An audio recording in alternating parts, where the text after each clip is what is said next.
Hello students, welcome to Dr. B.R. Ambedkar Open University.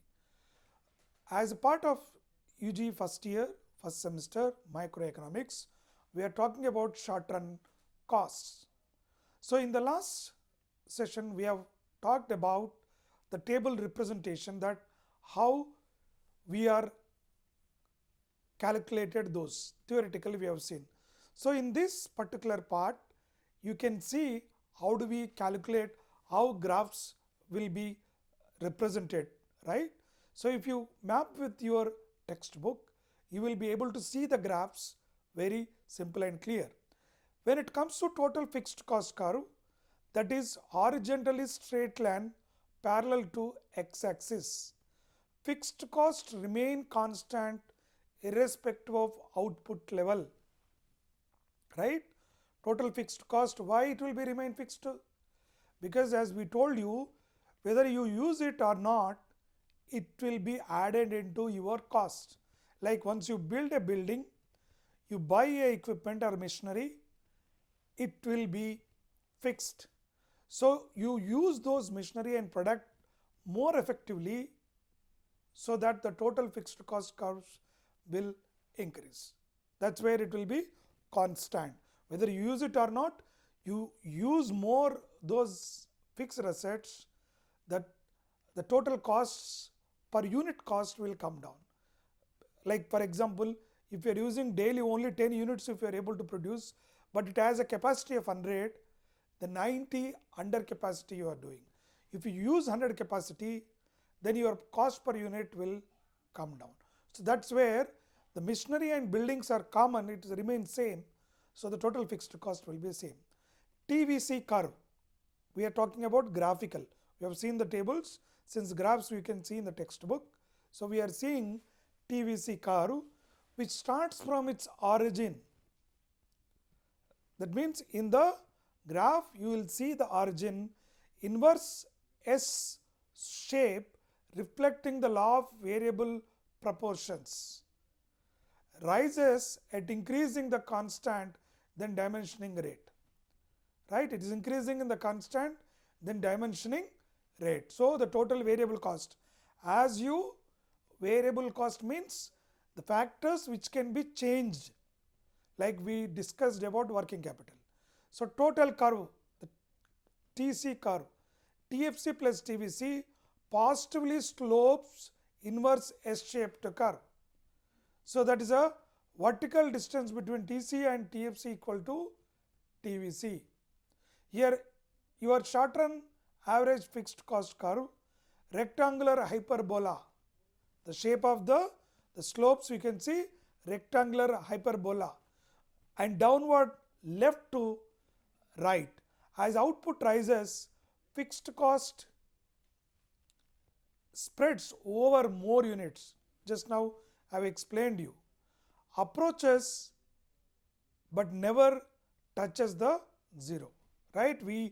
Because the fixed cost can be declined, but per unit it definitely includes this. Short run average variable cost, this is a U-shaped graph, falls initially, that is increasing returns, reaches minimum of at optimal output, then rises steeply, which is dimensioning returns.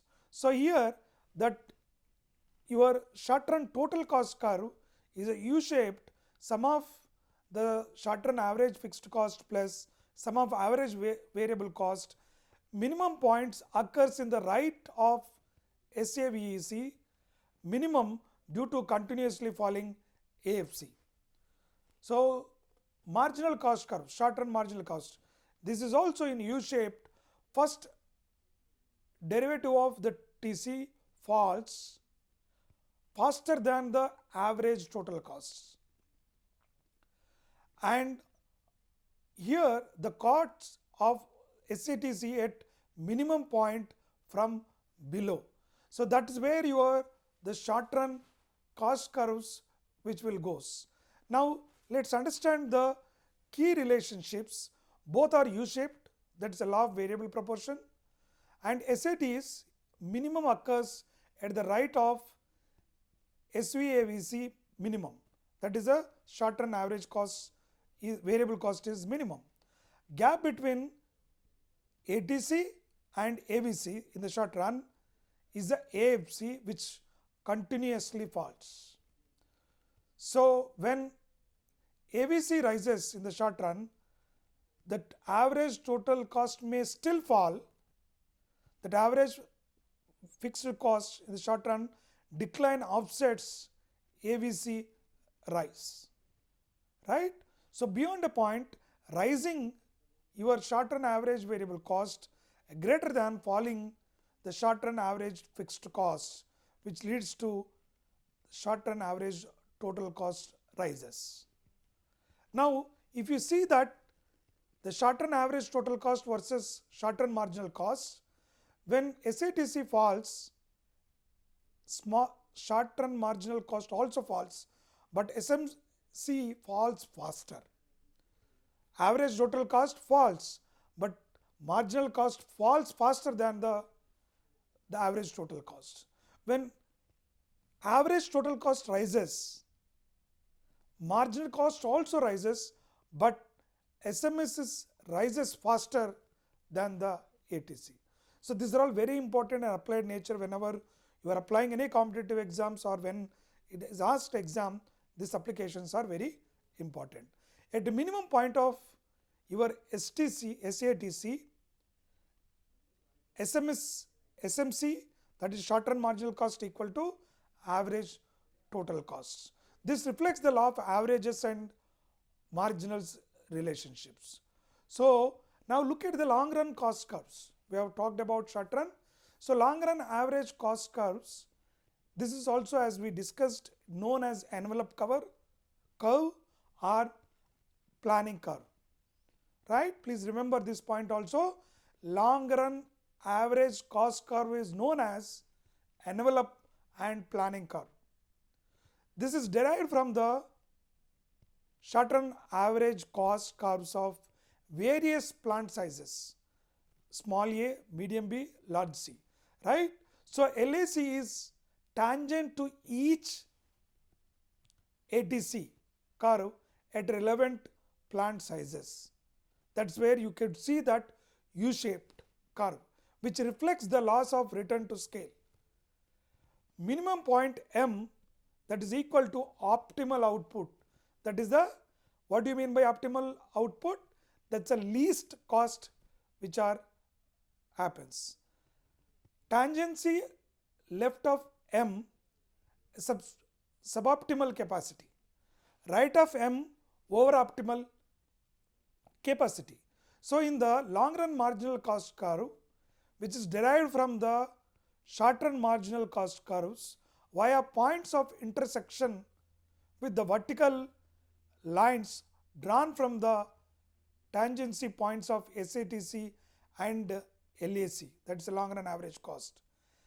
The long run marginal cost joins the points F, that is where your LMC is equal to SMC, the G equal to, that is LMC is equal to SMC2, H equal to LMC is equal to SMS3, U-shaped but flatter than the short run marginal cost curve because of all factors are variable in the long run, which we have already discussed.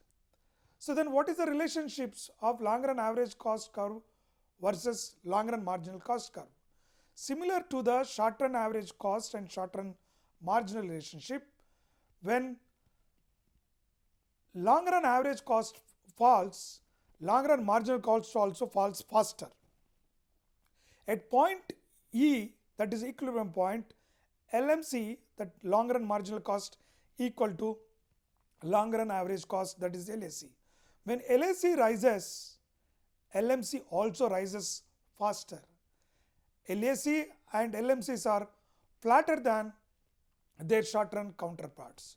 So in this overall, we learned that in the short run, in the long run cost curves, theoretically, graphically, that how which goes.